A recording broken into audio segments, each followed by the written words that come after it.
What we doing? Go have hell. What we doing?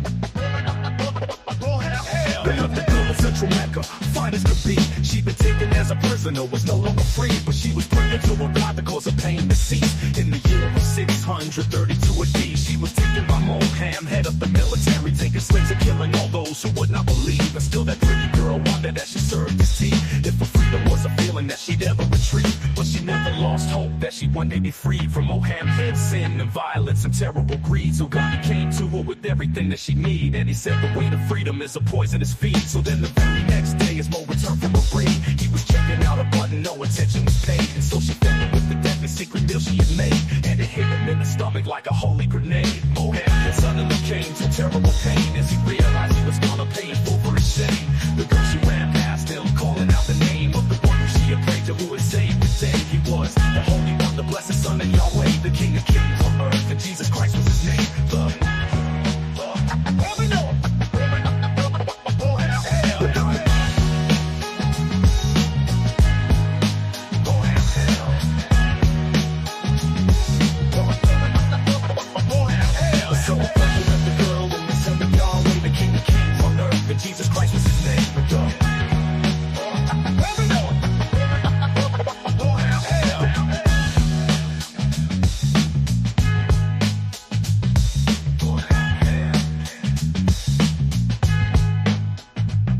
But lived the girl in Central Mecca, fine as could be. She'd been taken as a prisoner, was no longer free, but she was praying to a God to cause her pain to cease. In the year of 632 AD, she was taken by Moham, head of the military, taking slaves and killing all those who would not believe. And still that pretty girl wondered as she served his tea if her freedom was a feeling that she'd ever retrieve. But she never lost hope that she'd one day be free from Mohammed's sin and violence and terrible greed. So God came to her with everything that she needed, and he said the way to freedom is a poisonous feed. So then the very next day, as Mo returned from a raid, he was checking out a button, no attention was paid. And so she fed him with the deadly secret deal she had made, and it hit him in the stomach like a holy grenade. Mohammed suddenly came to terrible pain as he realized he was gonna pay in full for his shame. The girl, she ran past him, calling out the name of the one who she had prayed to, who had saved the day. He was the Holy One, the Blessed Son of Yahweh, the King of Kings on earth, and Jesus Christ was his name. The God.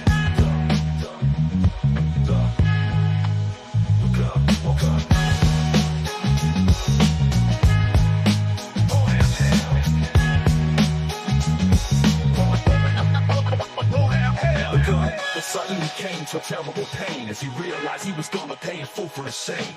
The girl, she ran past him, calling out the name of the one who she had prayed to, who had saved the day. He was the Holy One, the Blessed Son of Yahweh, the King of Kings on earth, and Jesus Christ was his name. The King of Kings on earth, and Jesus Christ was his name. The thug. Go have hell.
Save my brothers from their condemnations, Lord.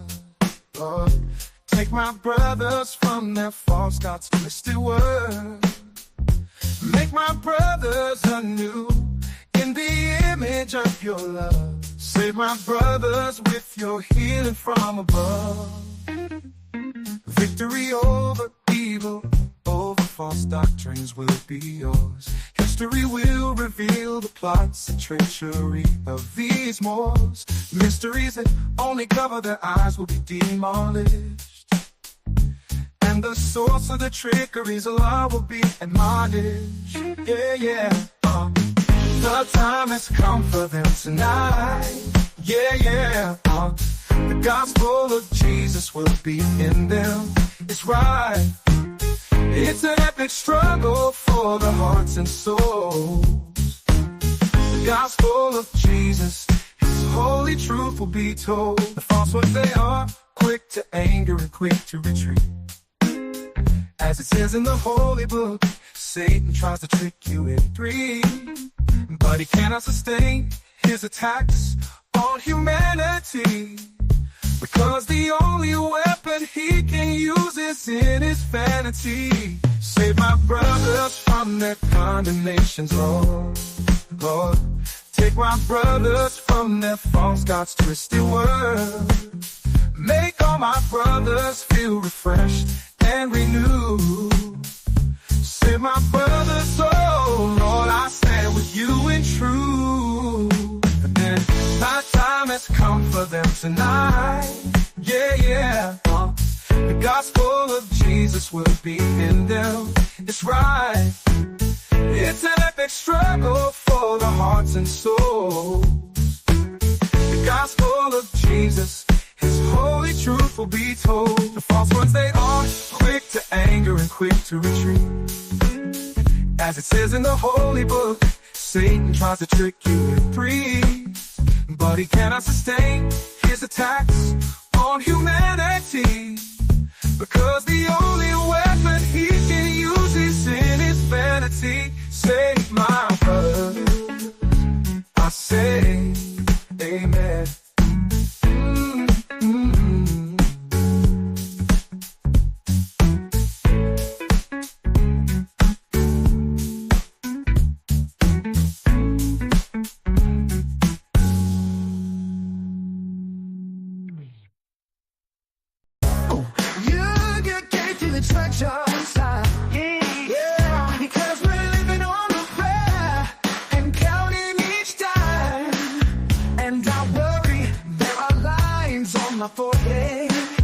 And my baby, she don't hear a single thing that I said. Dear Lord, hear me crying, not to you hear me crying, cause my baby's suspiciously creeping and prying, and she wanna know exactly where my paycheck is gone, but I can't keep up the pretense, and it won't be long until she realizes I got nothing but love and affection.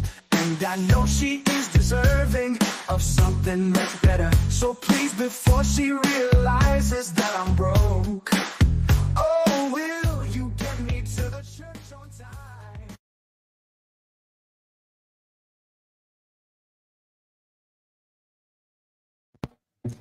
Good evening and welcome back, ladies, gents and Pikachus, to another Daily Corvids show. Today we're going to be talking about World War III, better known as the Islamic Jihad against everybody else on earth who is not Islamic, even some Islamic people really, and how that links into the one world religion, which apparently doesn't exist, but we see evidence of it every day. The Pope last week in Syria talking about it, and other religious leaders of the world sucking up to him to get involved in the one world religion. So the main thing we're going to talk about is how these events, world politics, are realistically, practically going to affect you in your life, and how you and your life can affect it and the world.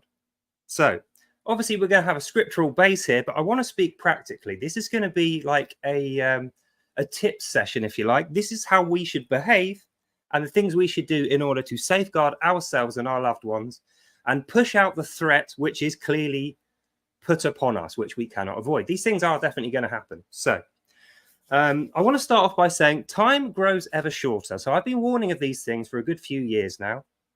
And 2-3 years ago when I started, people were going, Daily Corvid, you're insane. You're a mental patient. You must be on drugs. Where are you getting this stuff from? You're a conspiracist. And I thought, fine. Okay, I'm going to keep saying it anyway, just in case. And here we are, years later. And all those people have dried up. Nobody is saying those things anymore. Now they're sitting behind their keyboards, biting their nails, watching the news, and crapping their pants because they know this is going to happen. So whereas they're sitting around idly, not doing anything, they have no plan, they have no strategy how they're going to get through this, they're just scared of it, apathetically terrified. We are going to lead them. We're going to show them with our behavioral example how we're going to go about getting through this well and then recovering from it so we can press on with God's mission and return peace to this earth. and enjoy our lives while we're at it. So time grows short. Like I say, we've got 6 months from now until when these things are really going to take effect. And that's the reason I'm doing this stream. If you haven't already started planning, you need to drop pretty much everything and start doing it now. Start planning now, start doing tomorrow. Have a plan to do something every day, make use of all your time, and make sure all the things that I'm going to list now are taken care of and covered so that you don't have to worry. And when other people start panicking, when the shit hits the fan, you will be not only able to support your own life, but you'll actually have a surplus that you can offer to your friends and family so you can help them out. And in doing so, you can open their eyes to the fact that the gospel truth that Jesus Christ has given us and his grace being upon you is the reason why you knew what to do and why you can help them. And in doing so, you will share that grace with them and hopefully bring them to Christ. So let's begin.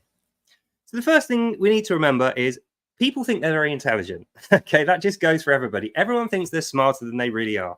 But as we can see, humanity has not shown themselves in a very good light in the ways of intelligence. There's a lot of dumb stuff going on, especially with corporations and governments. But when it comes to individuals, that's the one that we can affect. We can't affect the government too much. We can't affect corporations all that much.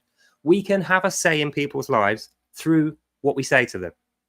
So we've got to realize, don't be afraid of criticism. Criticism is a useful tool, especially when it's used correctly. Not only that, people are going to criticize you out of ignorance or fear, maybe, or they just don't want the thing that you're saying to be true. They wish it was false. I wish it was false. But we've got to stick to reality. It is true. So, like I say, expect that criticism to come in. Don't let it affect you. And you can be in that power play position to criticize them fairly to try and get them on board. And if they don't listen, dust your heels and move on. So the first, the second thing we're going to talk about, that was the first, is how this country is not going to be prepared for these things. And like I say, it's November this is going to start happening. November, December, January, February, March, 6 months. And in March, all of this stuff's going to really take hold. The economy is going to start suffering. People are going to start panicking. And the effects of that are really going to be felt in our lives. So we need to be ready by then. That's what I'm saying. We need to start now, be ready by the end of March. Not start in March because it will be too late to actually build a good watchtower, make preparations. But if we're ready by that point, we can put our wallets back in our pocket and we can feel safe and secure and we can be pleased with our efforts. So that's what we're going to go through today. And remember, Jesus didn't only come to give us salvation and grace and peace on earth. That's the end result. How we're going to get there is division. Now we know this because Jesus actually said, if you think he came here just to give you peace, you're mistaken. He came here to cause division, and that division is going to be between people who are good natures, good souls who behave well and care about other people, and the chaff. You know, we're the wheat, we're those guys over there. The chaff is the people who don't care about others.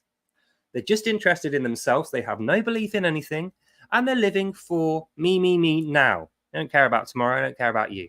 Those are the people who are going to be divided from us, and they're going to suffer the fate of their ignorance through us avoiding it. So we're going to get all the good stuff if we do this. They're the ones who aren't going to get anything unless they come and beg for Christ's mercy, which we are already getting. So let's get started. Oh, the other thing is the prophet's work is now done. As far as I'm concerned, all the prophecies in the Bible, apart from this last one, they've all been fulfilled. We've seen all that happen. That stuff's definitely true. I've done previous videos in the past where we went through Isaiah, went through Kings, Romans, went through Revelations. Pretty much everything apart from the be all and end all, what we're talking about now, has already happened. So we know the Bible is accurate. That's the great thing about it. We know this wonderful book here, the King James Version Bible, this thing is unerringly accurate. All those prophecies were told to us hundreds of years ago. And the people that folded their arms and said, it's not going to affect me, they're the ones who are going to be worse affected. Whereas the ones who listened and actually made the effort to get ready, we are going to be absolutely peachy. So let's get started on how that is going to work. So first, I want to go through some scriptures that point us towards the things we're going to do. Because obviously, the Bible is a long, complicated book. It's easy to read, not so easy to fully understand it. And I feel like there's certain bits that we can go through in order to give ourselves that understanding. You will recognize some of these. So I want to begin with Matthew chapter 5, verse 37. Let thou'st yes mean yes, and nay mean nay. Anything else is from the tongue of Satan.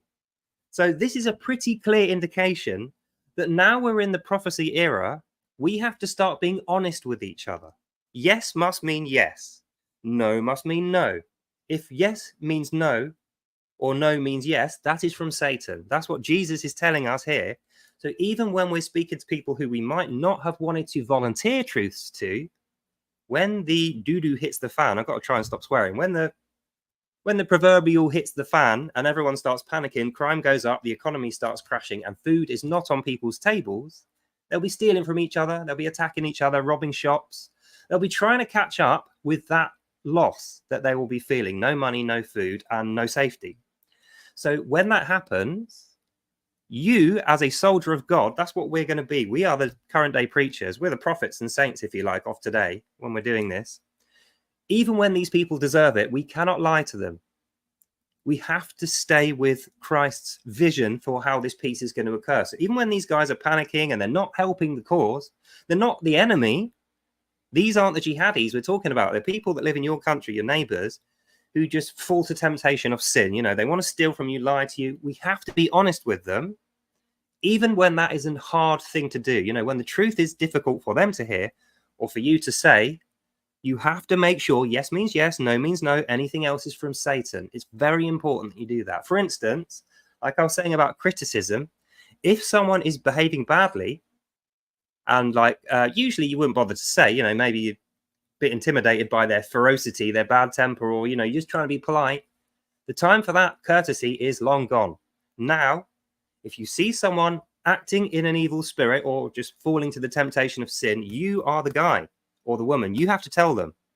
God has appointed you personally. That's why you're here now watching me on this video. If you haven't directly heard the call of God to follow these and be that person, allow me. I will pass that message on from God. He wants you to do this because you're the guy to do it. You have that ability, and the responsibility is yours to take.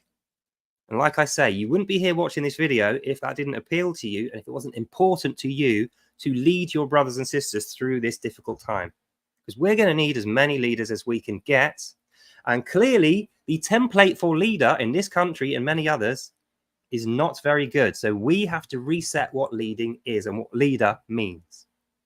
It means being completely upfront and honest, not misleading anyone, giving people good guidance, showing them a behavioral example. You know, we have to practice what we preach first, then tell others why we're doing it, how they should be doing it, and get them to follow suit. It's exactly what Jesus does. First of all, he demonstrates the good thing. Then he gives us the writing to describe the good thing and ask us to follow it.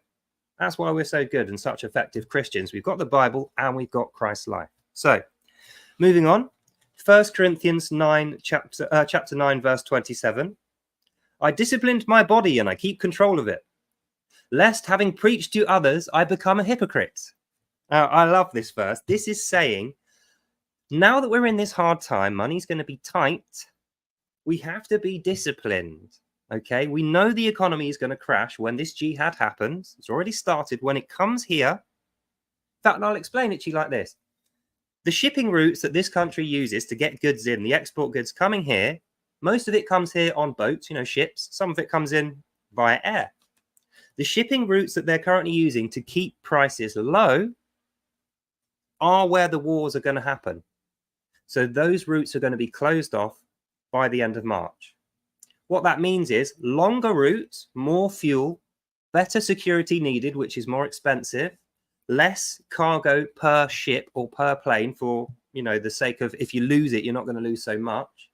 And we are going to foot that bill. The companies aren't going to be paying it. There's going to be no government subsidies. You and I, when we buy our shopping, which we're going to go through later, that cost is going to go up hugely. So knowing that's going to happen in March, we need to start filling up our cupboards now. We need to have a little discussion with ourselves and our loved ones, our families. What are we going to buy? How much money are we going to put towards this per week? Because we need to plan to have full cupboards by the end of March, just in case the worst happens, which I'm pretty sure it will. And then we need to know how much of it's for us and how much is surplus, for helping out friends and family who haven't prepared. That's our task from God. We're not just helping ourselves here. We're trying to do something for everyone to show them how Jesus has led us. That's what Jesus did. Jesus gave us everything we need. He gave us guides. He gave us an example.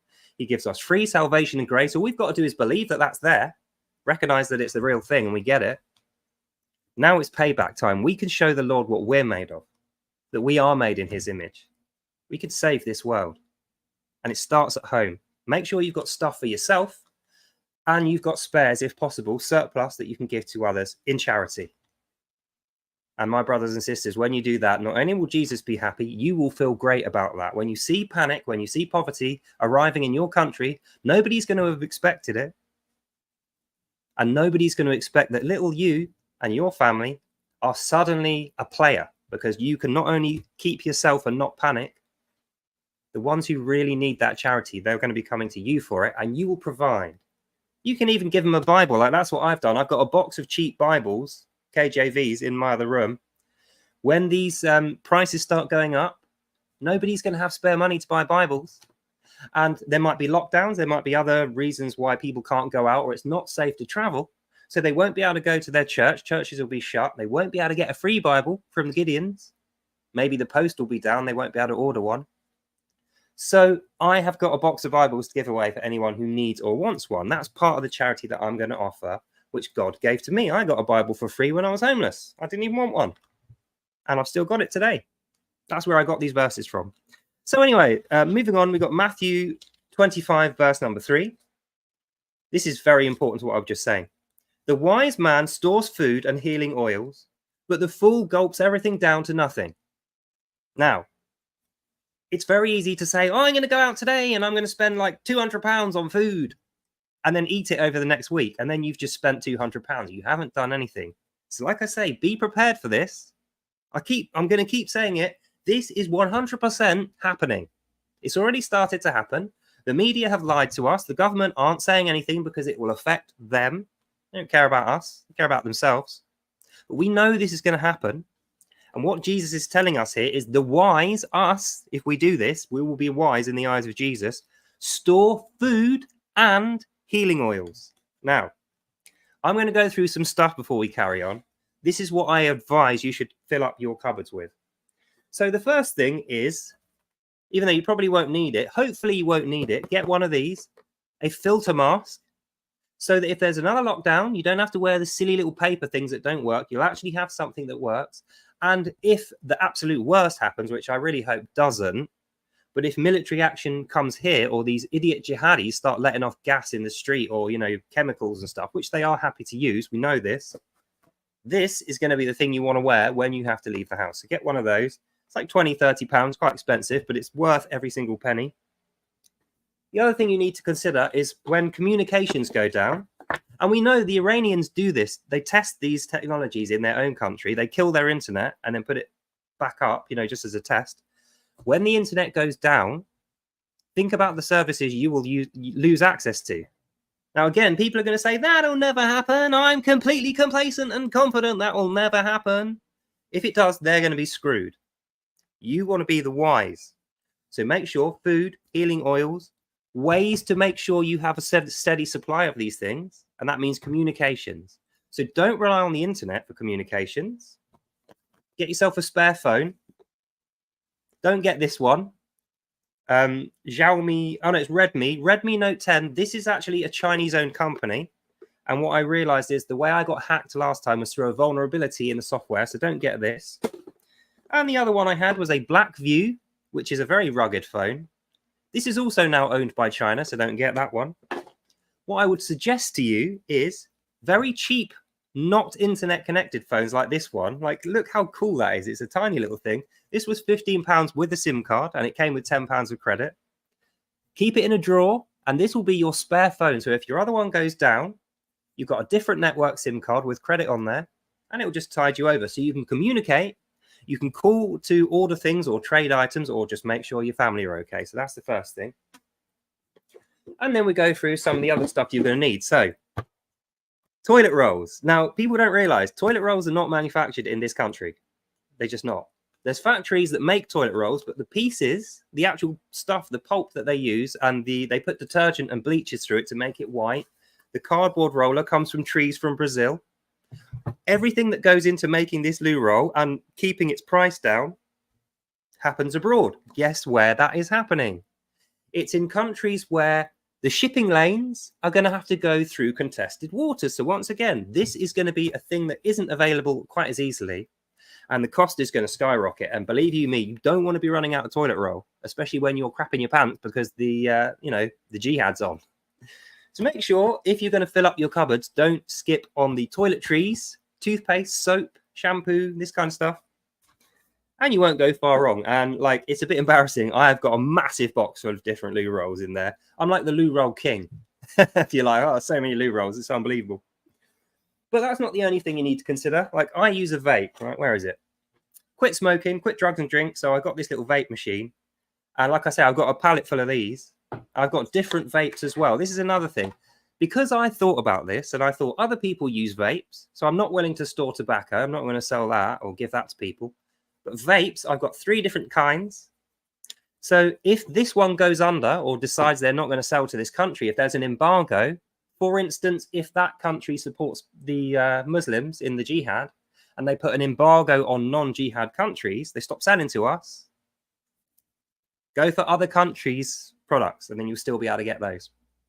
But these are all little things, you know. The meat and potatoes, if you like, is going to be the food. So things that you're going to need is protein. Everyone knows you can need protein. So it's things like sausages and beans in cans. Canned food's great. Keeps forever. Really easy to store. It's quite heavy. So buy it a little bit every week. Don't just go out and buy like 4 million cans because you never get them up the stairs. You never get them home. But these are cheap enough, especially if you buy in bulk. So if you buy like 10 cans at once or something, get them delivered, it's a lot cheaper. And like I say, not only do these keep forever and not cost a lot, you won't mind giving them away when you're doing your charity when there's no food. And what you're going to find when the shops start drying up, the only things they're going to have left in the shops are going to be these cans of food, but the price is going to be like 3 times what you would have paid if you buy it now, which is why I'm saying do it now. So you got canned food. The other thing is oat corn products. Cornflakes here, got the cheap Sainsbury's ones, but they're just as good as normal ones. They cost virtually nothing. I've got hundreds of these in the other room. And what you'll find is cornflakes are not a main meal, but between main meals, so that you can ration your food effectively and not go through it too quickly, you need like snacky things, which are cheap. Cornflakes is perfect for that, or toast. That's the other thing. This is something, fortunately, we do make in this country, which you will be able to get during the difficult times, although it will cost more. So maybe if you've got enough freezer space, freeze some of these, and you'll be doing just fine. But I mean, there's other things in there. I've got like rice, noodles, packets of stuff like these kind of things. These, I wouldn't dream of eating these usually. Well, I do occasionally, but I mean, these aren't the most nutritious things you'll ever find. But what you will find is when prices go up for everything else and the food starts drying up, you'll be happy that you've got boxes full of these because, like I say, when you're hungry, there's nothing else there. You can eat these and you can give them to other people if they have no food. And it's protein. It's food. So anyway, I'm not going to go on too long about food. You get the point. Stock up your cupboards now. Make sure you don't pay too much. Get things that are going to last and not go off. Things which they're like generic foods that you can give to other people. Make sure you store them properly. Make sure they're secure. So we move on. Matthew 24, verse 42. Keep thine watch, for you know not when the day cometh that your Lord arrives. Now, the day when it cometh that your Lord arrives, that's talking about at the very end, when God decides to end the war that the humans are having, this little jihad, conclusively win it for the righteous and to punish the losers with defeat. But he's saying we don't know when that day is going to be. It could be a year, it could be 10 years. We just don't know. So keep thine watch, keep an eye on things. Don't just think, oh, I'll wait for it to end and I'll bury my head in the sand. That's not what you're supposed to do as a Christian. And I keep telling you, you are well able to do this. You might have not had as much confidence in the past, but when God calls you and you answer, he will fill you with confidence. Like, look at me now. I used to hate public speaking. I said to you, I had no confidence before. As soon as I started reading the Bible and I felt the need to do God's mission, I'm like, I'm happy to do this. I'm confident now while I'm doing this, like more confident than doing this than anything else in my life. And it's because God has supercharged me, nerves, brains, muscles, the lot with this. The more I read it, the stronger I become. And it's because I have purpose. You can have that purpose too. The purpose is God's mission, trying to get through the hard times, showing a good example to others, and giving away charity where you can to show others that God is there, even though they don't believe in him. They don't recognize him. They don't know he's there. They've been avoiding him. You can be the one that opened their eyes to the fact that God is not only real, he cares about them individually. He loves them for them, not because they were praying. He loved them first because he's such a great guy. You can tell them this and show them that it's true. So we move on. Ephesians 5:15-16. Live ye carefully and with prudence, not as fools, but wisely, making the most of all your opportunities, for the coming days are surely evil. And we know exactly what that's telling us. That's talking about the coming jihad. The evil days are when these guys are attacking us for no reason, blaming it on us. They'll be saying we're racist, we're warlike, we took over their country, or what the Palestine guys are doing, claiming the land was always theirs because Allah gave it to them, which is nonsense. And we have to live carefully and with prudence. So like I was saying before, buy all this stuff, fill up your cupboards, but be prudent. Don't overspend. Don't eat it all straight away. Make sure you plan over the weeks leading up to the end of March to get all this stuff organized and start doing it now. Start planning now after this video and start doing it tomorrow. Every week, get a little bit more. And then at the end of March, stop. And make sure you don't munch it all at once. Ration it out so that it lasts as long as you need it to last for. I like the way it says make the most of all opportunities as well, because that's telling you God is going to give you opportunities during this tough time that you don't know about now, that I can't tell you about. Maybe that opportunity is going to come in the form of a person. Someone local to you will be doing the same thing. And during the hard times, you'll spot them. They'll spot you. You'll give each other a little nod and it'll be like, right, we're both playing the same game here. The mission is on. There's now two of us. And you will start collaborating. The opportunity could be someone sending you a gift. Or it could just be the hard times not being as hard for you or something like that. We just don't know. But keep your eye open for that opportunity and keep praying and reading your Bible while the hard times are on, showing that good example to others, and those opportunities will reach you. It's like I keep saying to people, if an opportunity is too tough and there's barriers, God's trying to put you off that, but he's not taking the opportunity away from you. He's saying, this isn't it, guys. This looks like it's it, but it's not. I'll give it to you later. Just wait and you'll get it. So just keep that in mind. That's God's plan. We don't always know what he's up to. We can't always sense when God's plan is up, but we have to have faith that it's going to appear and it's going to affect us. And that's what this is talking about. Those opportunities are there for us, for you, your family, me and my family. And if it looks like we're going to lose one, don't lose hope. Stay strong, keep faith, know that God is watching you and he's got that opportunity lined up for you, probably in an easier, less stressful situation than this one, which you're going to now miss out on. It's like me with my stream yesterday. I had to cancel the stream. I didn't get back on time, but I was tired. It would have been a terrible stream. Today, I'm supercharged. I got loads of time and I'm absolutely loving it. So this is going to be a very energetic stream to cover. So we move on. That's Ephesians for you. Peter, chapter 4, verse 10. Use each of your godly gifts to serve your brethren. Be as faithful servants of God's grace in its various forms. This is the charity thing. Now, sorry, I got dry mouth. Use each of your godly gifts means everyone's good at something. Not everyone's going to be good at the same thing. Now, I'm good at strategizing. I'm good at planning things. So I thought, right, I'll give you that skill of planning. I'll give you my plans in details tonight here. I'm good at observing and seeing what's going to happen in future, figuring out how things are going to go. That's my skill. So I'm sharing it with you now in these videos so that you don't have to have that skill. You can have that skill in spirit by listening to me make these videos, making notes, doing the things that I suggest. Then you might as well have that skill. But you, my dear ladies, gents, and Pikachus, you will have all different skills. And you should do the same. Put those skills to the test with other people. Try to give them away as charitably as you can. You don't have to go mental with it. Just as much as you can do reasonably. So if you're good at fixing things, if anyone has broken stuff, offer to fix it. If anyone's lonely, if you see like a old lady or an old man or something that lives locally to you, who are spending a lot of time on their own, knowing what's going to happen in November leading up to March, maybe drop a letter through their door and say, if there's ever hard times, you can count on me. I'm your neighbor and I'll look after you. Here's my number. Keep in touch with them. You know, a lot of you have got really beautiful characters, really, really lovely personalities. You're way more charismatic and, you know, nice people than me. I'm a bit grumpy sometimes.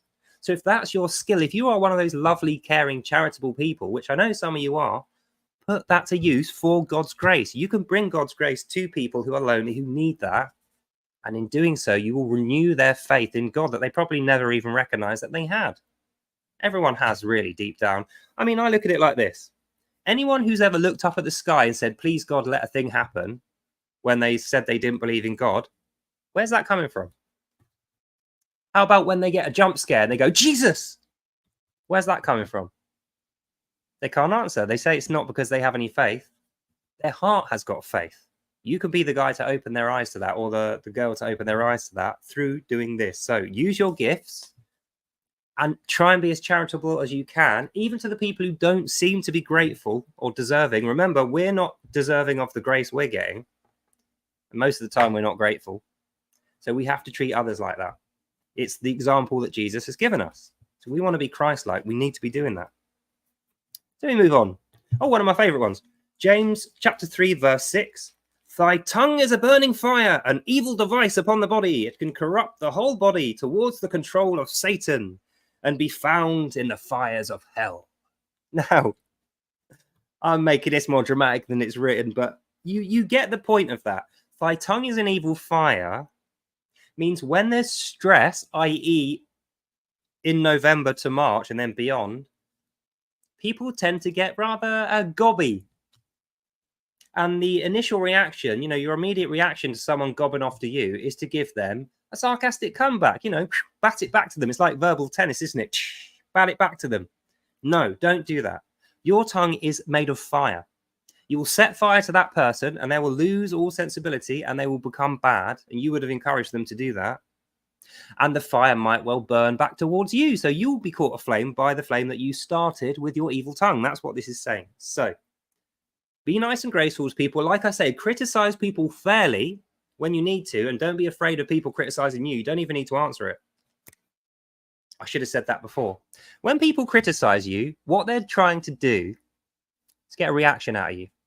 That's the reason they're doing it most of the time. They know if I design my sentence like this, if I say, you're a bad Christian, do you even read the Bible, bro? Or something like that. That's one of my favorite ones. They're saying that to get you to stop what you're saying and argue a pointless personal tennis match with them. And it just turns into blah, blah, blah, blah, blah, you know, the spreading fire. So the best thing to do is don't even react. Like, that's what I do. I get hundreds of really rude comments. I just ignore them or I delete them. They're not worth my time. And these guys, when they're panicking and they're scared or they're being horrible because they're under stress and they criticize you, and you know it's not fair criticism, you have God's authority to completely ignore it. Don't ignore the person. Ignore the thing they're saying. Know in your head, they know not what they do. They're talking rubbish. This person is babbling a load of nonsense. And it's, you know, you're wearing the armor of God. You don't care. It just bounces off you. You're smarter than that. So don't react to that. Don't be afraid of criticism yourself, you know, criticizing where it's necessary, but try and do it nicely. You know, like I give the example last time of Sam Shamoon. Like he's one of the most pointedly critical guys. Like I say, everything he said is truth, but the guys that he's saying it to, they're not going to listen. When did you last take advice off someone that was shitting on you like that, who was really horrible and mean about you? You're too busy fending off the insults to actually listen. In fact, you're probably telling yourself, I'm not going to listen to this because it's insults like what I just said to you there. If it's unfair criticism, just ignore it. So make your criticism fair. Say it in a nice way as much as you can. Put love into it. Then it will be listened to. And you won't set fire to that person and they won't burn back in your direction. We got some more James. James chapter 2, verse 17. Faith alone, when it sits unaccompanied by action, lays dead.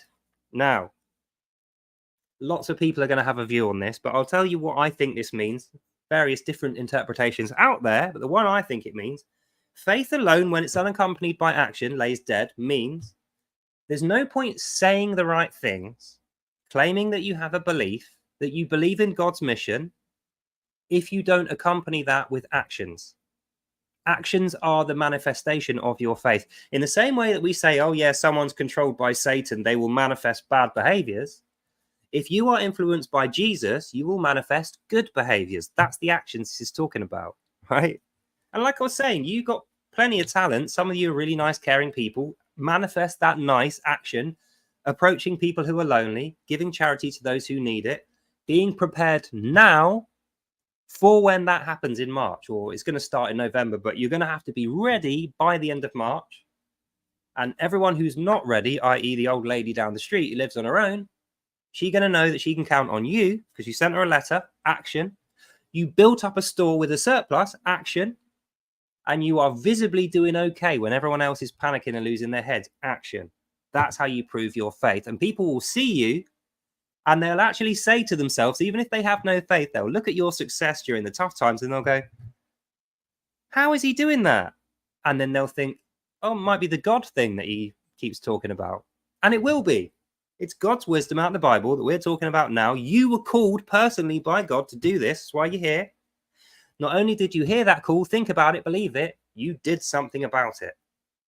Positive action, following the behavioral example of Jesus. And others are going to see that. And you will be elected by them as a thought leader, a spirit leader. Little you. You know, all the celebrities, they're not going to be any help. When the internet's cut off, they won't even be there at all. You will be there. You will have the stuff. You will have the charity and the nice personality. You will have a plan backed by God. And you'll be following it, and they'll see that. I hope I'm getting across to you like how important it is that you behave the right way during this. It's not just a case of I'm going to save up a war chest of food and stuff so that I'm personally okay. It's not about that so much. It is about that as well. It's about demonstrating to the world the last 20 to 30 years when they've been slagging off Christianity and saying we're useless, we don't do anything, we're weak, we're too forgiving of our enemies, we don't really have a plan, we expect that the invisible God who's not real is going to do everything for us. All these criticisms come our way. When this all kicks off in November, this is our opportunity to show those people how wrong they were. God is real. God imbues us with the spirit, the conviction to do this, tells us how to do it, so it leads our actions. We are the hands of God during that hard time, you and I. We can show those people, not only is this real, it's necessary if you want to get through the hard times and be happy. Satan's nothing to you because you have got the Lord. You are his right hand, if you like. So we move on to the last verse. Matthew 7, chapter 7, verse 24. All who hear my words and put them into practice are like the wise man who built his house upon a solid rock. And that will be you. You will be that solid rock which you are going to build the house on top of. Like I say, you got your spare phone, food in the cupboard, you got a plan, you're not going to panic, and you're organized. You know exactly what's up ahead. You're prepared for it. You will be that solid rock. And other people are going to be, whoa, on the shaky ground. You know, the wind's going to hit them. They'll be sinking into the wet sand of their life.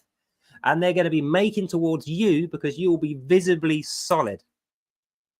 People are going to see that. And that's going to earn their respect. When they recognize they're on shaky ground and everyone else is, the few people who are not on shaky ground, i.e. the wise who are on the solid rock, who listened to the advice that our Lord God has given us and actually acted on it, will be elected the leaders by the others. They will need that from you. And trust me, not only are you able, God wants it to be you. That's what you were born for. That's why I'm giving you this video. So we move on. What is the one world religion?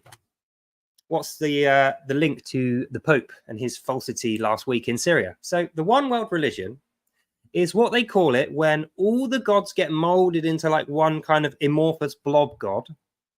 And the reason they do that, it's like the Catholics. They say Catholic means universal. And the reason they're doing that, they want to universalize everyone. And it seems like the reason they're doing that is because they're saying, we've got the true faith. Catholics have got the true faith. We've got the one God. Everyone should be Catholics. But we know that to be false now because of the Pope. Last week in Syria going, We've got the true God, but also Muslims do, but also Buddhists do, but also Sikhs do. We've all got the right God. Well, it's all just a oneness. It's all one God. We're all doing the right thing. So they're actually excluding Christians by doing that because they know we're never going to go for that tripe. So even though the pretend game over the top is we're universalizing a thing so that we can have the trueness, what they're actually doing is universalizing non-belief, because they're the only people who are going to accept that, people who don't really have faith in Jesus.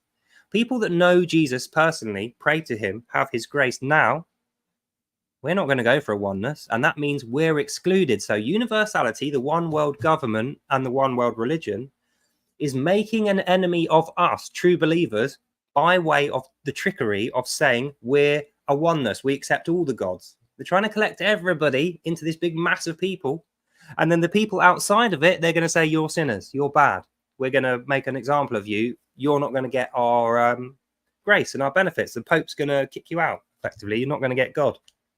It's what they already do. And that's why Islam and Catholics, or I shouldn't say Catholics, not the individual believers, the Catholic Church do this. They do excommunicate people for the slightest thing. They make you obey and worship the Pope, the false prophet of the Pope, who thinks he's got God's authority.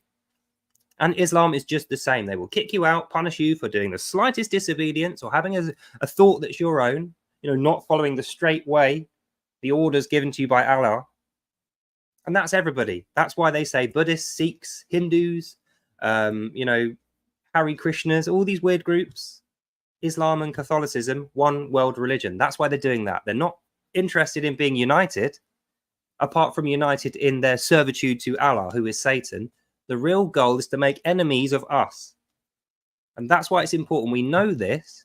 That's why they're causing this jihad. They want to wipe out the enemies of Satan. They want to make it tough for us. And in doing so, they're punishing God. They can't hurt God, can they? How can they hurt God? God's already proven even death can't harm him. He came down as a man and purposefully got killed in the most horrible, painful fashion, just so he could rise up from the dead 3 days later and go, all right, oh, it didn't work, did it? Then he went and faced off with Satan, and then he rose to heaven. So they know they can't harm this guy. But he can be got at because he loves his children, us. And Satan is a devious, evil slave driver. So that's how he intends to attack God. He's going to make an example of God's love by attacking us, the children who God loves. And that's the reason why the one religion is a thing. Anyone who doesn't join the one religion is a child of God, brothers and sisters, children of God. They are going to be we are going to be the targets of that. But like I say, if we're prepared for it, it ain't going to catch us out. And the others who suffer from it, at first, they're going to be like proponents of the one world religion. They're going to be propagandized. They're going to watch the news, listen to the government. They're going to be going, this sounds great. World peace. Yeah, one world religion. Yeah, woo. But then over time, when they start starving and having miserable lives, guess what they're going to do when they hit rock bottom? God, why, God, are you letting this happen to me? Please let me climb out of this horrible situation. They're going to be praying to God naturally through their suffering and pain, which they were causing themselves through their ignorance of this book. When that happens, who do you think God is going to send? You and I. We're going to get sent because we survived it. We were on the solid ground. We behaved in the right way, spoke with love at all times. We didn't make any more enemies than we already had. And we can show charity and grace to people. That's why we are important in this time. And you should know by now, this army of Satan, this jihadi army, we can kill as many of them as we want. They'll just keep making more. They'll keep making more and more and more, and they'll get younger and younger and younger. That's what's happening. Look at the average age of a Hamas soldier is 16. Average age is 16. So that means there's much, much younger ones. And the oldest ones are like 30. They're younger than me. That's the mainstay of their armies. Those guys are all going to get killed. The reason they have to recruit younger and younger people is because education's getting better as you get older. People aren't going to go for it. And they're running out of people because their people keep getting killed. So we know you can't just kill Satan's armies. You have to spiritually resist him so that his attacks have no effect. And that doesn't mean killing him. That means standing up to him with a firm heart, a real conviction of faith, a belief in God, standing up to him, watching him damage and destroy things around you, but standing firm and saying, no, I do not accept this. I will never accept this. When people see that faith in you, they will be inspired by it. They will want to have that faith. They'll recognize, hang on, we don't need to put up with this oppression, this tyrannical maniac, this Islam rubbish. We don't need to put up with that. No, we can stand against it without having to be a psycho. We don't need to pick up knives and guns and go and chop people's heads off like they are. They're only doing that because they're terrified of Satan. We're not. God is going to allow us to beat Satan. This is how we're going to do it. So I hope you're taking notes. So, another Bible verse now. How long have we been? Oh, we've been 50 minutes already. Oh, this is going brilliantly. So, Proverbs 22, verse 3. A prudent man foreseeth evils and hide himself from it, but the simpletons pass through it and they are punished by it that way. This is what I've been telling you about. The prudent man foreseeth evils. What that means is you don't wait for something bad to happen, then react to it. You see it coming before it comes. You foreseeth it. It means you're ready for it. When it happens, you're already, you're ready to catch it, block it, whatever. You're prepared for it. That's what this is talking about. So the prudent man hideth himself from it. That's what we're doing. We're putting away stuff, getting ready, making plans, organizing ourselves for when it happens, not wading out into it to go and try and fight it personally. Remember, we cannot beat Satan with death. You cannot cast out Satan with Satan. That's not... Oh, I should have put that verse in. That's a verse, by the way. You cannot cast out Satan by way of Satan.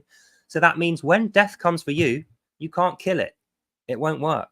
You have to prove and demonstrate that not only will life survive death, like Jesus showed us, we're actually firm.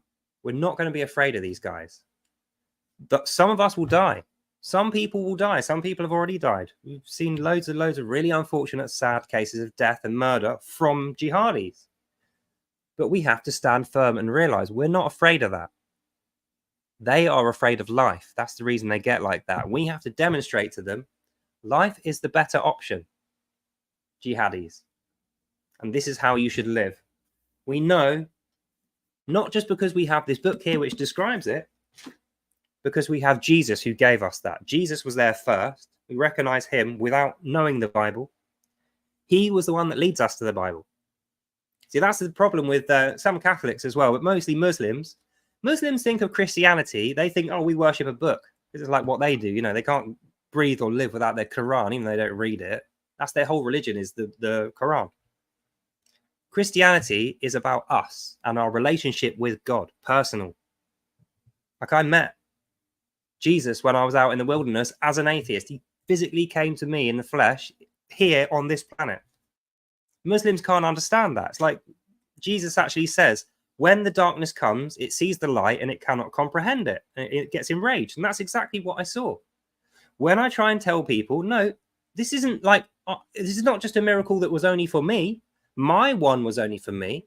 But I prayed as a sinful atheist for Jesus to prove himself to me because I had doubts. I said, please, Lord Jesus, get rid of my doubt for me. And he did.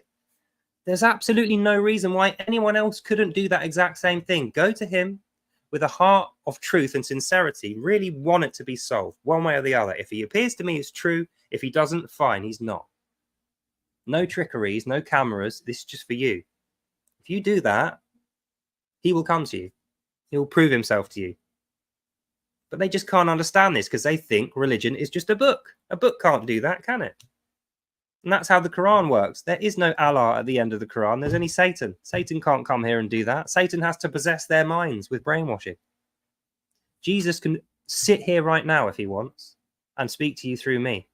He can appear in your bedroom, on your bed, and have a little chat to you if he wants. Allah has no hope of doing that. That's why Muslims can't understand why this is so important. We can show them that. We can demonstrate to them life is worth living, worth taking a risk for to save, and it's actually good fun.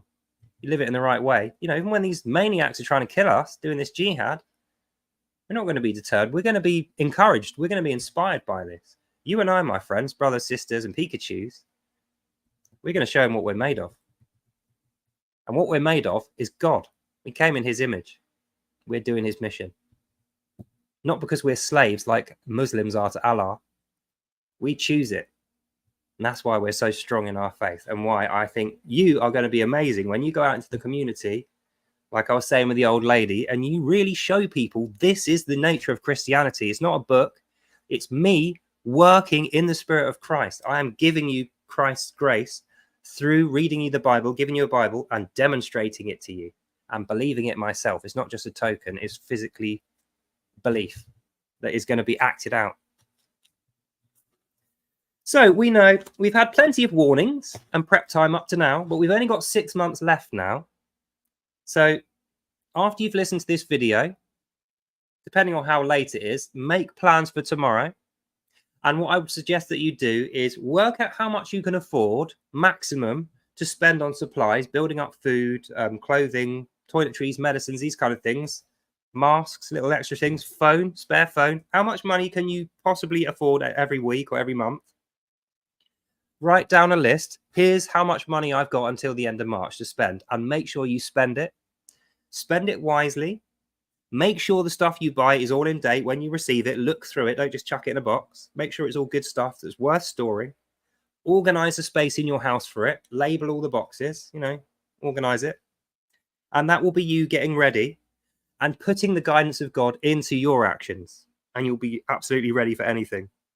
And the reason it's important that you do this is because we can see in most other people, like I was saying, they're not stupid people, but people have become complacent and ignorant. And that's the reason doubt has festered. They don't think there's God. They think there's Satan. They know there's evil in the world, but they don't recognize there's also good.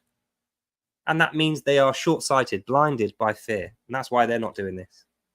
We can lead them. And that's why we're doing this. So we know doubt has given way to complacency. And this false religion, Islam, and also Catholicism now, because they're worshipping the same God according to the Pope, they are virtually trying to run people's lives through manipulating that fear. Manipulating that fear by saying everything's going to be fine and peaceful until the last minute when the jihad war hits, like what happened in Israel. Well, they never saw it coming either because they believed, it'll all be fine. It absolutely wasn't. Because we're going to be ready for it, we're not going to be able to be manipulated in that way. Satan will not be able to control us through our sins and our fear because we won't have any. And he will be scared of us. His slaves will come and shout at us and threaten to kill us and do all the stuff that jihadis do. When they see our eyes and they see how serious we are about this, they will feel fear. Because in their heart is emptiness. They have no God. They don't have Jesus. They're going to wish they did, though. Who knows? You might even convert some of them. But like I say, it all counts on you getting ready now, being ready for the end of March, planning your money and actually spending it. And if you need to, quit smoking, drinking, sell things, stop going out so much with your friends or buying computer games or whatever. I'm not saying don't have any fun, but make sure you prioritize this. Otherwise, it won't get done. It's like when people say, I'm too busy to watch that video. I'm too busy to read that book. I'll do it later. Later never comes unless you plan for it. So plan for it and do it. Then you're proving your faith out in actions, and your faith will not lay dead. It will be alive and well. Romans 13, verse 11. Now is high time to awake up out of your sleep, for now our salvation is nearer still than we believed. So Jesus is telling us here, now is the time to start doing this. Like I was saying to you, we've got 6 months ahead of us. Oh yeah, I forgot to put the thing up. No, I didn't. Yeah, we've got 6 months ahead of us, which is not a long time. And we need to wake up from our sleep that we've been in, because we could have been doing this last year, the year before. We could have been doing this since we were young, slowly but surely building up a plan, supplies, and getting ready, training our minds to be resistant to the kind of thing we're going to face after November. And those of us that didn't, wake up. Now is the time. Jesus is telling you, now is the high time to wake up out of your sleep, for now our salvation is nearer still than we believed. So it's like, even if you believe that salvation's coming, it's nearer than you think. It's now. So let's go. Let's do this. That's what Jesus is saying here. And we know the time of progress in the world has ended. We've seen that a long time ago. Even though technology is tricking us all to think we're in some kind of technical renaissance. Oh, AI is everything. What's the actual practical benefit of AI? It's made things worse. Not so long ago, you could ring up a company, speak to a human being, And that human being would be able to help you and do a skillful, polite job of it. Now you ring up and you have to press 139 star. You're talking to a robot, doesn't listen to you, wastes your time. You'll be on the phone 10 minutes before you get through to anything that's actually worthwhile. And the end result isn't going to be perfect because the computer ain't doing it. Computer says no, if you like. You know, it doesn't work properly. So we know, even though they're telling us, oh, it's a time of progress, we've got AI, we've got SpaceX rockets, and they're doing solar panels at work at night. No, don't believe it. It's all lies. The time of progress has ended. The time of prophecy has begun. That's what you got to keep in mind. Don't let these guys fool you with their fake science, their fake technology, their fake claims, their false news, their promises. Tomorrow will be fine. All you got to do is give me money or support me or vote for me. No. Put your faith in Jesus. Vote for God, and he will vote for you. And there will be an unbreakable bond there between you and your Lord. These guys won't even get a look in. Satan will be quivering and crying on his knees because we will have defeated him using God's knowledge, and God will have been using us. And the last thing is Scripture actually predicted all of this. Like I like to say, I am prophesizing these because I have dreams and I've said things in the past that have come true. And I always like to take the credit and go, I prophesized the thing. But what I've realized is these guys got there way earlier than me, predicted the same things in far greater detail. Not only that, they wrote it down in a beautifully written, well-organized, page-numbered book. So my prophecies are like nothing compared to these guys. And what I would say is, make sure you don't neglect your half an hour a day Bible reading, especially if you're interested in knowing how these prophecies work. Because it's all very well watching me on a video, and you will learn a lot from that. I learn a lot making them. But the root of my knowledge is that book. Yes, I have dreams, and I see things in my dreams that tend to happen. But it's nothing new to the Bible. If I'd have read the Bible properly, I wouldn't need to have the dream. God is showing me that dream to lead me back to Scripture. It's not the other way around. So no, you can have that prophecy knowledge and wisdom of the elders of the Bible half an hour a day. Don't neglect it. You will not regret it. Then we move on to Luke. Luke 21 verses 9 to 36. So I've put some verses together here because it's quite a long read. So I've missed out bits as well. When you hear of wars and commotions, you know, the jihad, that's what it's talking about. When you hear of wars and commotions, be not terrified, for these things must first come to pass, but the end is not by the by. Now, what that means is, it is a scary thought, isn't it? Thinking, oh my God, the jihad's coming. Terrified, panic. Oh, I need to save up money. The economy is going to crash. You know, get scared. No. Some people are going to be scared. People who don't expect it when it crashes are going to get scared. People who don't have a plan are going to get scared. People caught out in the open with no support, no friends, no strategy are going to be scared. That's not going to be you. If you've been watching this video and you're listening to me, you are not going to be one of those. And that's what Jesus is telling you here through Luke's gospel. He's saying, don't be terrified of it. It's an opportunity for you. Remember, we went through the other verse saying, use the opportunities God presents you with. This is one of the opportunities that doesn't look like a good one, but actually is one of the best opportunities your life will ever give you. When the war kicks off and the economy starts crashing, the government starts showing its, useless nature, starts getting things wrong, you will look like a beacon of light in the darkness. When everyone's panicking, everything's going wrong, when you've got it all sorted, you've got it all figured out, people look over at you. Not only are they going to know, so God is actually real, because some people who have been talking about it were unaffected and they look like they're doing okay. They're going to think, I want some of that action. Maybe I should pray to God. You would have ministered them without even saying a word, just through example. For now our salvation is nearer still than we believe. That was the last one. And now he's saying, but the end is not by the by. So he's saying salvation is near, but the end is not. So you're not going to have to die in order to have your salvation completely certified. So that means there's a period of time after the war is going to end, when things start improving, where you definitely are going to get salvation, but you still have life on earth left to live. So it's not like, this is not the tribulation. That's what we know. This is not the end of the world.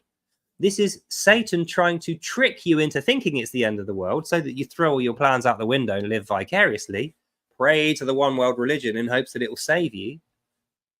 But we know he won't last. He'll run out of money and food before we do, because we planned. And we have our friend Jesus Christ and his good book, the Bible, to lead us. You know, and we're smart. We got this in the bag, guys. As long as we do it now, don't wait any longer. Luke 14, verse 28. Building a tower, sitteth down not first, and counteth up the cost to know whether thou art sufficient to finish it. Building a tower doesn't mean actually building a physical tower. You've probably got a house to live in already, so you don't need to do that. What is a tower? A tower is a high place of observation where you are away from the dangers on the floor, and you store all your expensive goods at the top so you can get a good view of what's happening. The people on the ground can't see you because they're at a low up, you know, they're looking up and they can't see very well. You're above them looking down. You can see everything that's happening, and you have safety and security. So it means you don't have to panic. This is a follow-on from him saying, when you hear about the wars, don't be terrified. Don't be terrified. Be encouraged. You'll be up in your high tower with all your stuff arranged. When you've put this plan into motion and you've put the money aside and spent it, you've got all that stuff there. You'll be confident. You'll be looking out at your watchtower going, wow, look at everyone panic. I did well. God led me well. I did well. It's cool. You'll be happy about it. You won't be happy about the economy and the war and stuff, but you'll be happy about your place in it. And you will be able to see to the end of the battlefield, to the good bit. And just think how life's going to be after that, when everyone realizes, hang on a minute, God is real. These guys got there first. Maybe they're the righteous ones. And we will have demonstrated that to them. So our lives will be continually better, even after that point. So we get to the end of page 1. Woo! We go through page 2. I feel like this is quite a long stream so far. Let me know in the chat. Is an hour long enough, or should I go? Because I've got another 2 pages I can go through.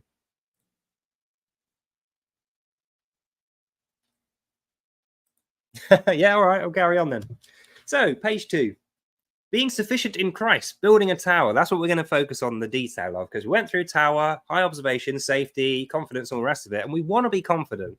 We don't want to have shaky faith when the pressure's on. We want to be strong.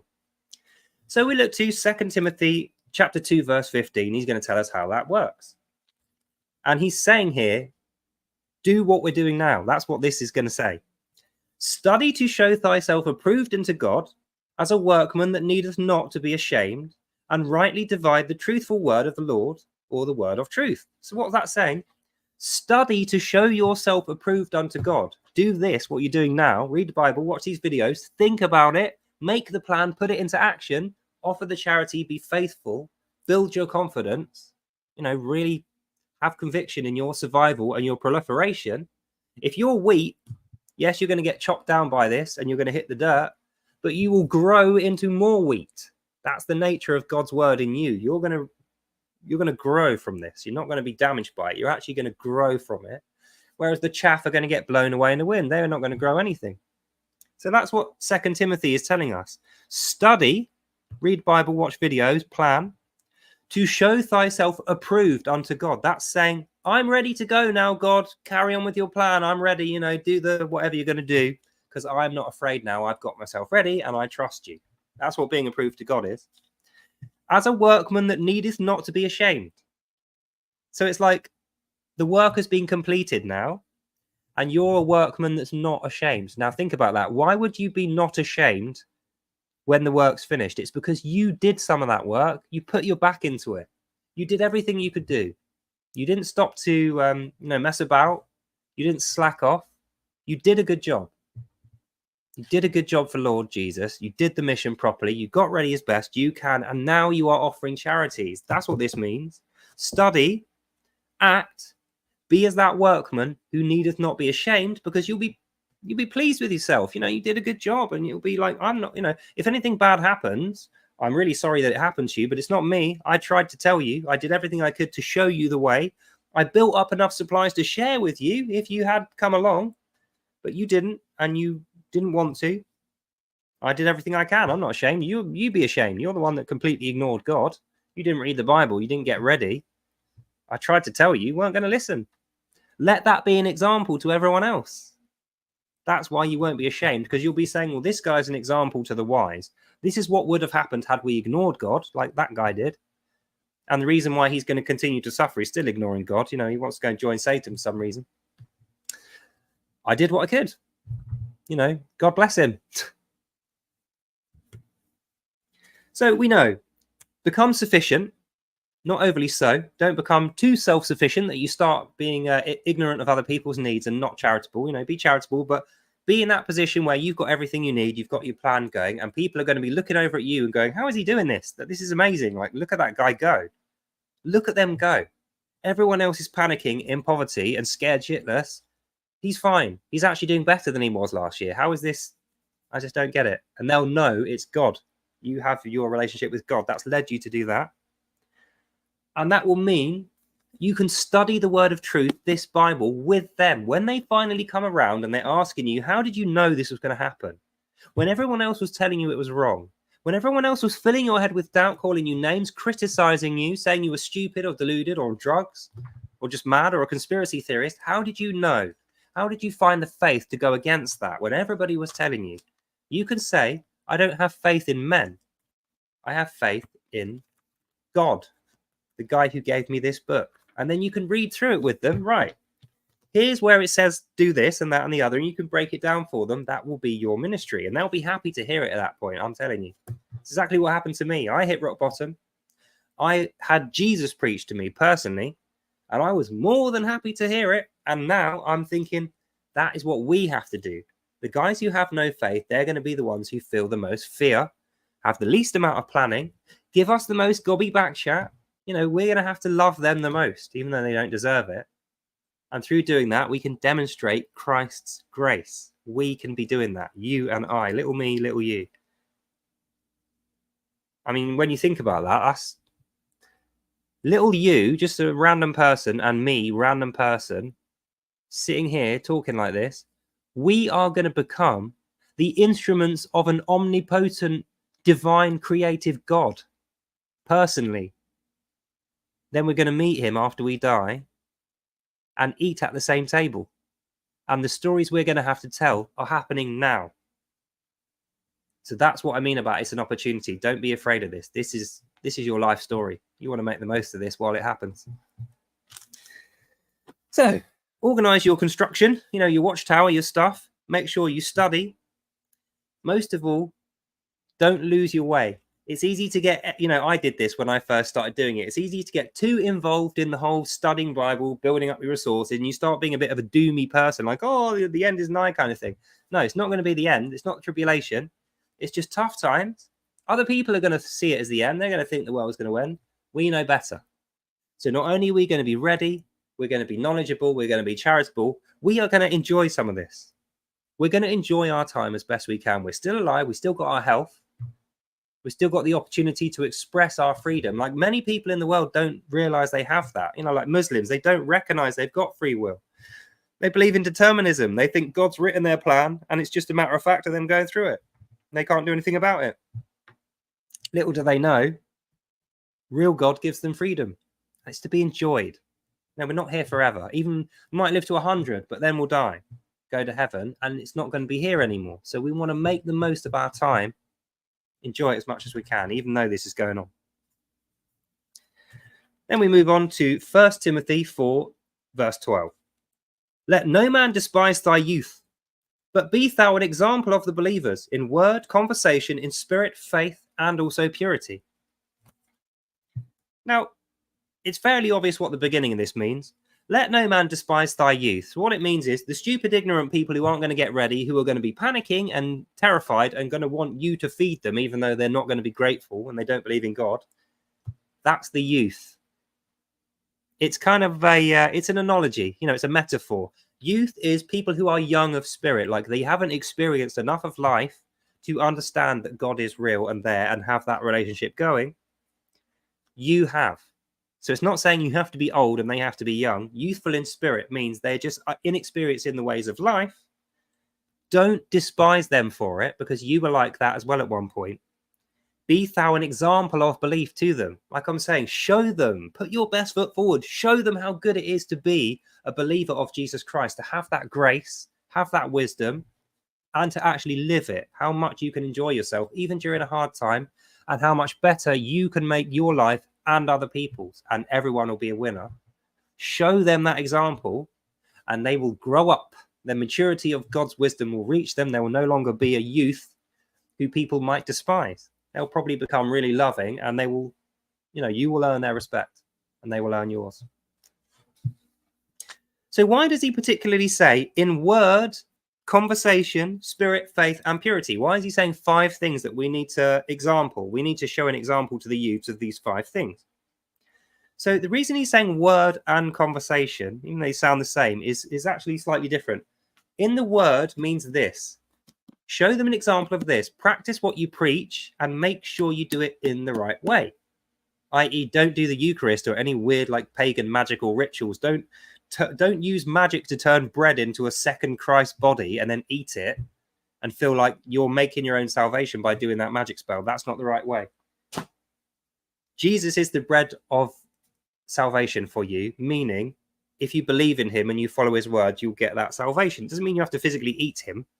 So that's what this means. The word means do the Bible, but do it properly. Don't misinterpret it or use false doctrines to interpret it wrongly. Conversation means when you're talking outside of scripture. When you've got the ear of other people and you're talking about other things. Sorry, I needed to sniff there. When you're talking about other things outside of the scripture, that's your conversation. When you're having a laugh, like I'm doing now. Some of what I've said is scripture, but some of it is just me talking to you. Like personally, I'm trying to reach you. And I'm sure if you were here, you'd be doing the same back, talking to me. That's the conversation part. That's the word. Our words, our individual word to each other. That's conversation. In spirit means your conviction, your intent. Don't just do it so that you can please God. Do it because you believe that it's the right thing to do. And that is the reason why it's going to please God. Don't grudgingly do it. Don't say, oh, all right then, God, I'll give people love and charity, even though it's bloody stupid and I hate it. I'll do it anyway. That's a bad spirit. That's not what God is asking you to do. So give people the scripture and read it yourself, half an hour a day. Show an example in conversation. Don't use rude words, impurities. Don't use harsh, angry language. Like I'm going to have to do this myself. I'm a hypocrite. I swear far too often. I've sworn 3 times in this video. Don't do that. Especially during this hard time, we need to show people an example of why Christianity has got all the good ideas and why nobody else does. I mean, the proof is they're talking about a one world religion. They're going to bond together Sikhs, Muslims, Buddhists, and Catholics and say, we all worship the same God. You didn't 5 minutes ago. Is your God made of plasticine then? You can mold him into whatever shape you need him to be in. Because that sounds a lot like Roman pantheism, paganism to me. It doesn't sound like God. God is God. He molds the world. The world doesn't mold him. And that's how we know these guys, although they claim great faith, they claim like they've got all this stuff, they claim they've got their different gods, the fact of the one world religion that they're talking about, the fact they're even having that discussion, proves it to be false. And it means anyone who doesn't accept it is going to be their enemy. Like the Muslims say, if you don't believe on Allah, you are at war with them by way of not believing in Allah. That's exactly what they're doing. They're making a war with us because we believe in the true Christ, Christ of Nazareth. So we've got to know when that's happening, don't let them affect you so that you become angry and hateful towards them. Like I have done it myself in the past. I freely admitted I absolutely hate Islam. I will not be friends with any Muslim. Any man who says he follows the Quran, believes on Allah, I will not be friends with, not listen to, have no respect for. And that's true. But then I realized a lot of these guys are actually brainwashed. Like they don't really believe it. They're just doing it because they're brainwashed into it. And they're the guys you can reach with this. And the reason I wasn't managing it before is because I wasn't doing it in the right way. I was saying the right things in a bad spirit like Sam Shamoon does. I was getting angry, flaming people, defeating them in arguments with sarcasm and bitter words like Sam Shamoon does. That's exactly what I was doing. Converted 0 Muslims. And he's converted 0 Muslims. So even though it's slower and more frustrating, it will make you less popular. It won't make as good videos and it will take far longer. The way Jesus describes it actually works. It won't be immediate, it won't be easy, but it works, whereas the other way doesn't. Even with Sam Shamoon, he's like the best guy for that. Like I highly recommend anyone who wants to see Muslims getting chopped to pieces, not physically, in a debate, cooked. Go and watch Sam Shamoon. He's the best. Unrivaled. Like he'll smash any Muslim in any conversation ever, and he'll just use the Bible. But he won't convert any of them ever because he's just angry all the time. This is entertaining, but it's not effective. So we need to be effective. That's what this means. And the last thing is faith and purity. Now, faith we know. Giving an example of faith means doing all these things in full view. Forgiving people, loving thine enemy, not being triggered by angry words and setting fire to people with your angry words, practicing what you preach as your faith, having faith in the Lord, having faith in Jesus and his word, demonstrating it. Purity wasn't really that important in the past, but it will be now, because you're going to need money to make your little war chest, save up your food, get prepared, have a spare phone. Where's that money going to come from? Well, you're going to stop drinking and smoking and doing drugs if you do those things. You're going to organize your money so you're spending less, cut down your phone bill, use less power, buy less things, go out less often, buy cheaper things, less food or whatever, not less food, less fast foods, what I mean, pizzas and stuff. The money that you recoup from that, spend it on your future, spend it on the mission, this kind of stuff. That's where that money's going to come from. And that's you purifying your lifestyle, not using money to buy bad things, alcohol, cigarettes, drugs, extra clothes you don't need, fast food, purifying yourself of those things, spending the money on nourishment, doing the mission of God. That's where you're going to get that money from. And why, my friends, you will be more than well prepared at the end of March when all this kicks off. And you'll be really glad that you are, because then you can stop spending and go back to whatever you were doing. You'll probably be making a little bit of money on the side because you'll have all this stuff saved up. People will be coming to you and going, please, please, I need to buy some stuff off you. I haven't got any stuff. All the shops are empty. Like, I don't know where to get it from. And then you could say, okay, I'll do you a fair price, because I'm not going to rip you off. But I'm going to make a little bit of money for the fact that I've stored it. I'm taking the risk of selling it to you. It's taking up my time to do it. It's a fair trade. Make a little bit on it. So maybe you will buy, like this is what I'm planning to do. Pallet full of microwave rice. Each packet cost me like 70p. When I resell it, it's going to be £1. £1 per packet. It's fair enough. It's still cheaper than what the shop's selling it for today. So once I've sold that whole pallet, I'm going to make like a tenner. It's not a lot, but it's free money. That's like a little, goes back in the pot to refill it kind of thing money. I can't remember the word. It's like profit that you put back in. And then that's the end of that one. So we know lead by word, lead by conversation, spirit, faith, and purity. And if you do those things, other people are going to see that and they're going to think, oh, maybe it's not so difficult then. Because in their head, they think, what? Quit smoking? Stop eating pizzas every day? Are you mad? How am I ever going to do that? And it's just like an impossible task for them. When they see someone doing it with a smile on their face and being really driven, convicted, and happy about it during a tough time, they will be inspired. They will watch you do that and they'll be like, that's amazing. I want to do that. Like a little kid, when you see your mum and dad do something cool, you're like, oh, I want to do that. That will be them looking at you. So it'll be worth doing, won't be difficult for you. All you've got to do is get off to a good start and the rest of it's easy. It's like quitting smoking. The first 2 weeks are difficult. The rest of the next 10 years is easy. And you will be living in purity and you'll benefit from it.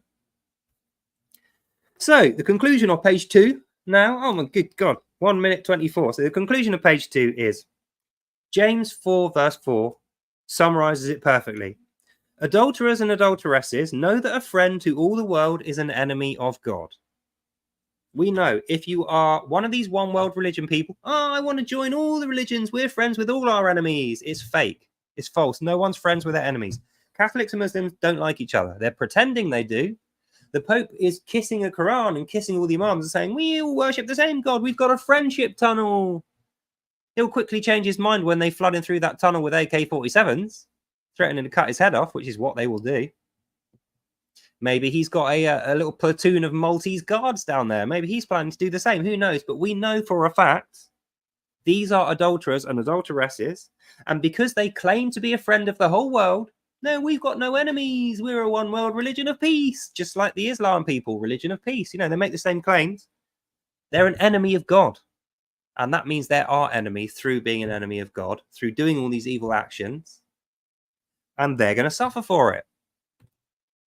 Corinthians 1 backs this up. 1 Corinthians 15 verse 26 says, the last enemy that righteously gets destroyed is death himself. So we know all this stuff is going to play out before the end. Like Jesus Jesus was saying earlier, the end is not by the by. It's not going to be like it ends at the end of the war and there's a big nuclear bomb that blows up everyone in the world. That's not how it goes. We're all going to live out our lives, and we have to demonstrate through our lives faith and a commitment to the Spirit, purity, the word, conversation, and charity. That's what Satan is afraid of. He doesn't want people to know that that's the way to defeat him. He wants people to think you need to shoot every single person that disagrees with you, like the Muslims are claiming they're going to do, cut their head off, whatever, because he knows that's going to result in everybody dead. Jesus' plan doesn't. Jesus' plan results in everybody living forever.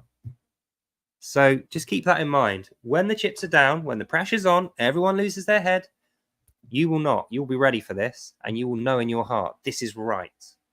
God has made this for me to enjoy and be part of. And at the end of it is the rest of my life. Then there is salvation after that and heaven. So it's all good. Just got to get through this little sticky tough patch that the Muslims are making.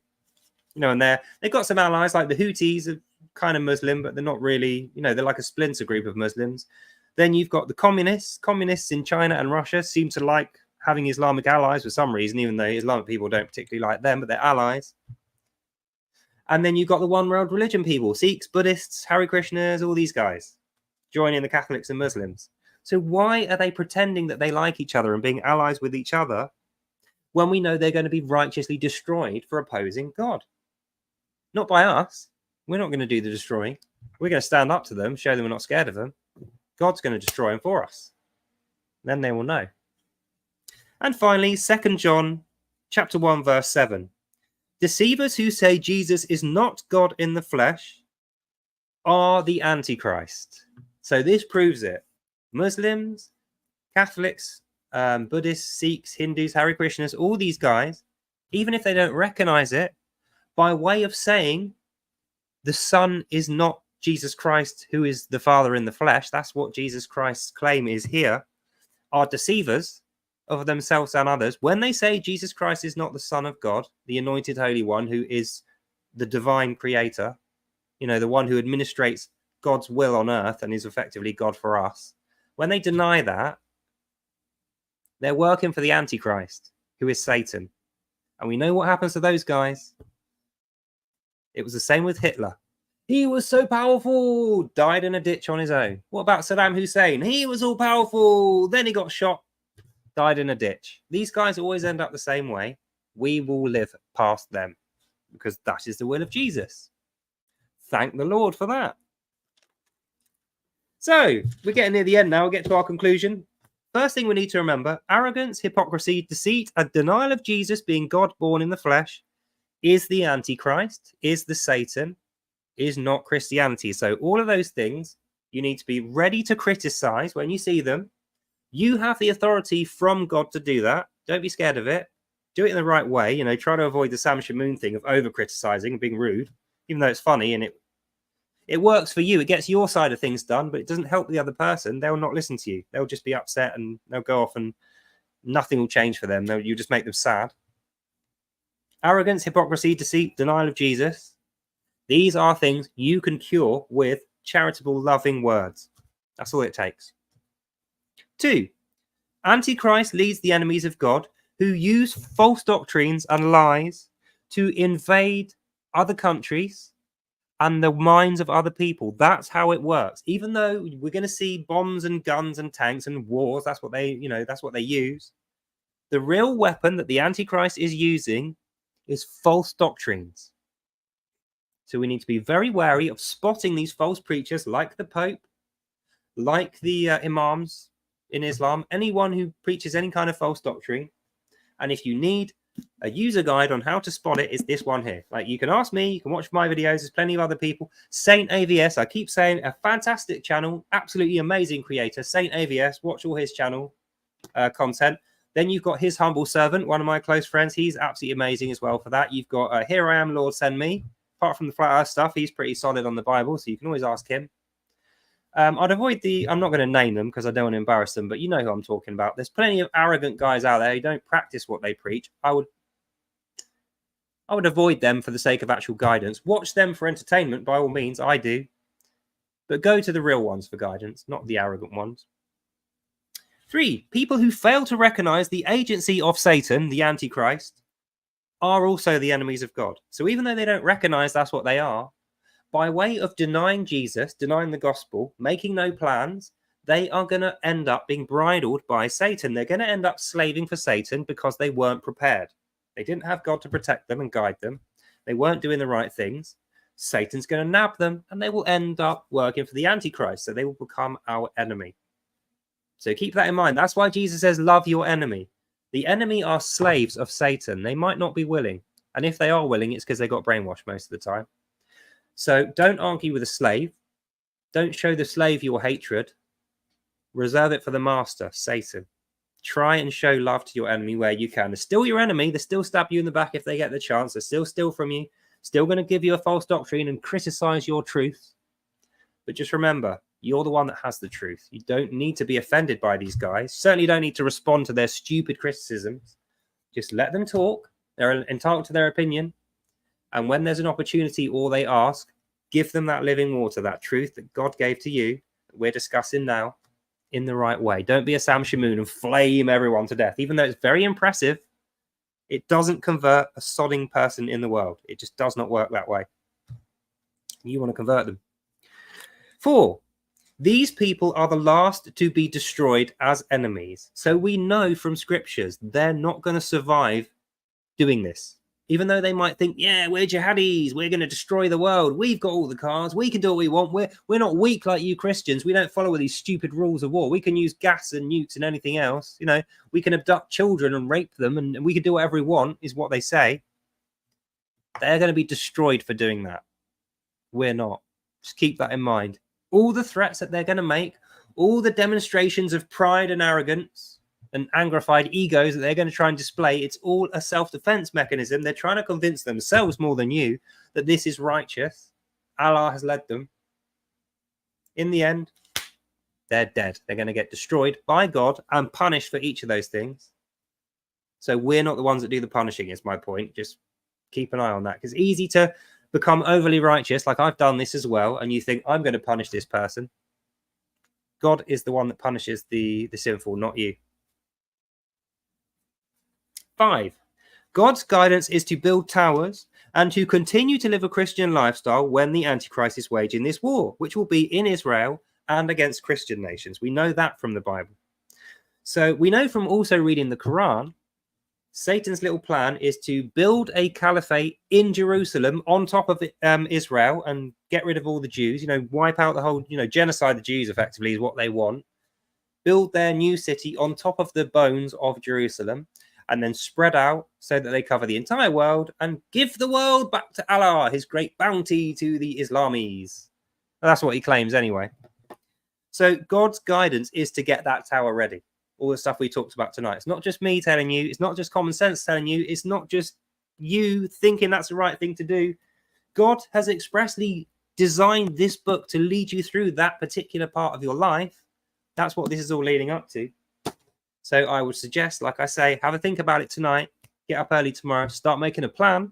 Start saving up that money. If you've got money in the bank, start buying stuff right away. Because as we get nearer to the time, prices are going to start creeping up. And the earlier you spend your money, the cheaper it's going to be, the more you can buy on that same money. So that's what I would advise that you do. 6, salvation arrives for believers. But those who deny Jesus, they're the agency of the Antichrist. They're not going to get that salvation. They're going to push away salvation, and they're going to be destroyed before they repent or believe on God. That's just what's going to happen. Like, it's not like they couldn't repent at any point and believe on Jesus and be saved. They could at any point do that. They won't. That's the reason they're going to get destroyed. It's not like God's waging war on them. He doesn't want them to be destroyed. They're going to walk towards the edge of the cliff like lemmings and throw themselves off it in a rage. That's what this is talking about. So don't let them guilt trip you to feel like it's your fault when they are off plotting your death and saying, oh, we've got dead children here. And it's like, well, stop giving them guns, putting them in ninja suits and sending them up against professional soldiers, because we can't tell that they're children in ninja suits when they're trying to kill us. So that's why they'll get killed if you send those jihadi children to us. But it's your fault. It's not my fault. I did everything right by this. And had you not sent your children dressed up like ninjas with guns towards my door, they'd still be alive. I would have never come for you to try and kill your children. That's what this is saying. God's guidance is to do that and to understand the Antichrist, Satan, is going to do this to you. He's going to make you feel bad. He's going to blame his sins on you. But rather than Jesus taking away your sins with his own blood, he's going to take his sins away with your blood. That's why he's making the false accusations of you, Christians, Israel, and the Jews, and why he made this ridiculous prophecy that his justice upon the Jews would be swift, but it's been 1600 years and it still hasn't happened. So it wasn't swift. Allah's prophecy was a load of nonsense and was completely wrong. And it will continue to be because God is not going to allow Satan another inch. And then we get to the last point. They will burn our fields. They will put fire to the foot of our towers, and their wars will be a result of victory for us. They will be defeated by God. That's the main thing. Luke chapter 12, verse 51. I'll say again. Suppose ye that I, Jesus, am come to bring peace to the earth? No, I've come to bring division. They know that. They know that they're the ones that are going to be on the other side of that division, but they don't comprehend. They don't understand why. They don't understand that it's their behavior that's separating them. It's not like we're separating them because of their nationality or their taste in music or their racial epithets or, it's none of that stuff. The reason we're separating from them, they are self-destructive, thieving, raping murderers and psychotic weirdos, inspired by Satan or Allah, whatever you want to call him. And they are not safe people to have in your community. They're not safe people to live near. They are going to destroy everyone that gets near them and then themselves. And because they are like that and they will not relent, they won't be changed by us or anyone. They won't even listen to God. God is going to divide them from us for our own good. We are God's children. He's looking after us, not them. If they choose to do that, he's going to disown them. At the end, they'll say, "Oh, Jesus, you are Lord." And he'll say, "I never knew you. I don't know who the hell you are. Get out. Off you go to hell." Through the way of them being hateful like that and not listening to him. So it won't be our fault. We don't need to feel bad. We're going to be sorted, protected. We're going to have our ducks in a row, if you like. We're going to have our plan on the go. And by the end of it, we're going to be looking sweet, feeling good, and we'll know the reason we got through it is because we took God's advice on. We were faithful in God's love and protection and grace on us. And we just did the best we could. That's all we can do. So, oh yeah, this is the last thing. Right, these are the things that are going to happen practically for you during the hard times. Or they're not definitely going to happen, but these are the things that could happen. Internet failures. What are you going to do when the internet's down? When your smart home doorbell starts flashing on and off and you can't connect to it? When you can't watch YouTube? When you have all your internet games, none of them work because you can't connect to the servers. You can't log into your Microsoft account. What are you going to do? Well, I'll tell you what I'm going to do. I have got a DVD recorder drive. I bet you haven't seen one of these before if you're a certain age. A DVD recorder drive and a cheap budget computer. And I have a hard drive full of games and media. And I have a lot of recordable CDs so that I can store more than what fits on the computer. So when the internet's down, I'm going to have all of these with games, movies, and music stored upon them. Then I can still watch without needing an internet connection. So if you're a person with children in your family or someone who just likes games and music, and you think, right, if the internet goes down long term for like a month or something, I'm going to be so bored. I'm not going to have any games, no movies, nothing. Won't be able to watch Amazon Prime, won't be able to watch Netflix. Get yourself a DVD burner. They're very cheap. Get yourself a cheap computer or just use the one you've got. Cheap SSD. Recordable DVDs. Copy everything. Absolutely everything you can. Copy it to a disk. You're allowed to keep a backup by law as long as you own the original license. So do it. And then when your internet goes down, you will have enough stuff to watch and play and listen to. It won't affect you. Although you can't sell that, you can lend it to people if they need it. So, if you trust someone, you can lend them one of your gold discs with your favorite game or movie or whatever. And then that will see you through. The other thing you might need is a torch when the power's out, So you could have a little one like this. Or you could have like one of these. It's like a camping thing. This is actually solar charging as well, so that's good. And then the other thing you'll need is this. Because think about it. When you're in the dark and you've got no power, you might need to go out and fiddle with something, or like, you know, it's just a useful thing to have is one of these, a Bowie knife. I've never had to use it for anything so far, but I'm thinking, I just know it's going to come in handy in future.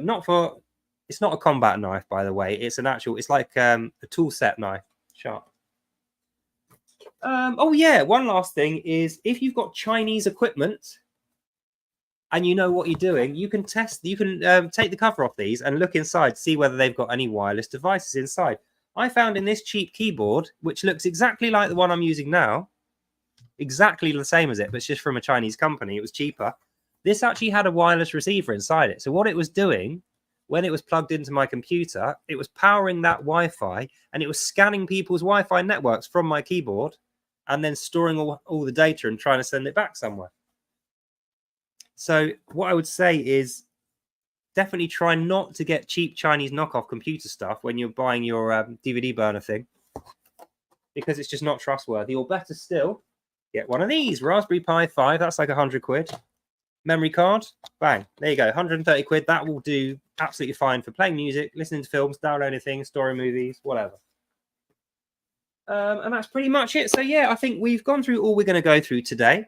Like I say, heed the warnings, listen to the information that I give you. It might be worth you going back over this video, making some notes, because that we, you know, hour and a half, hour and 40-minute stream, we went through quite a lot of information there. But you will not regret it. When you put the time in to get this right, you develop a plan on your own. Not only will you be secure and safe for the future, you will recognize God has given you immense talent. You have way more skill and ability and intelligence than you give yourself credit for. How are you ever going to know that? Well, apply yourself to this task. You're having to speculate on future events. So if you get that right, that's going to give you confidence that you're far more intelligent than you think you are. You're going to have to plan and strategize with organizing your money, being disciplined about not eating all your food straight away, showing a bit of technical skill, getting yourself ready for when the internet goes down, when the post service fails or your phone goes down, having a spare phone. When all this stuff starts happening, you will rocket in confidence because you'll see how much of a good job you did, and you'll recognize this is the part of me which is made in the image of God. Look what I've done. Look at all this cool stuff that I've made. Look how badly everyone else is doing. They're coming to me because I'm visibly doing well, because I planned for it and I had faith in it.